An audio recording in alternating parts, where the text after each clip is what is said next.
अश्विन कृष्ण पक्ष एकादशी, जिसे इंदिरा एकादशी भी कहा जाता है।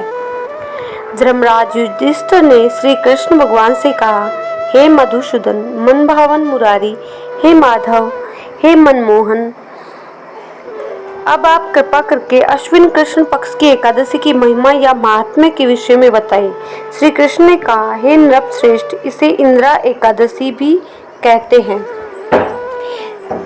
मैं इस एकादशी को करने से पाप नष्ट होकर पुण्य की प्राप्ति के साथ पितरों की अधोगति से मुक्ति प्राप्त होती है। इसकी कथा इस प्रकार है। सतयुग की बात है। महिष्मति नाम का एक नगर था, जहाँ इंद्रसेन नाम का प्रतापी राजा राज्य करता था। एक दिन उनकी सभा में नारद मुनि का आगमन हुआ। अभ्यर्थना कर नतमस्तक हो राजा ने प्रणाम किया। कुशल क्षेम के बाद नारद महर्षि ने कहा, मैं घूमते घूमते एक दिन यमलोक जा पहुंचा। वहां तुम्हारे पिता को देखा। उन्होंने बताया, पूर्व जन्म में उनसे एकादशी का व्रत भंग हो गया था, जिसके पाप दोष के कारण उनकी मुक्ति नहीं हुई।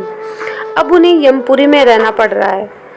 अब यदि मेरा पुत्र इंद्रसेन मेरे निमित्त इंदिरा एकादशी का व्रत विधि विधान से श्रद्धा पूर्वक करे तो मुझे मुक्ति प्राप्त हो सकती है।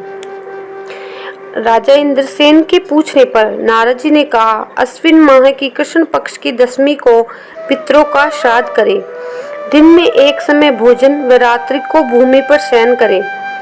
एकादशी को शालिग्राम जी की मूर्ति की धूप दीप पुष्प नैवेद्य आदि से पूजन करे। विष्णु भगवान की धूप दीप पुष्प नैवेद्य से पूजा कर ब्राह्मण को भोजन कराए और उसे दक्षिणा दे।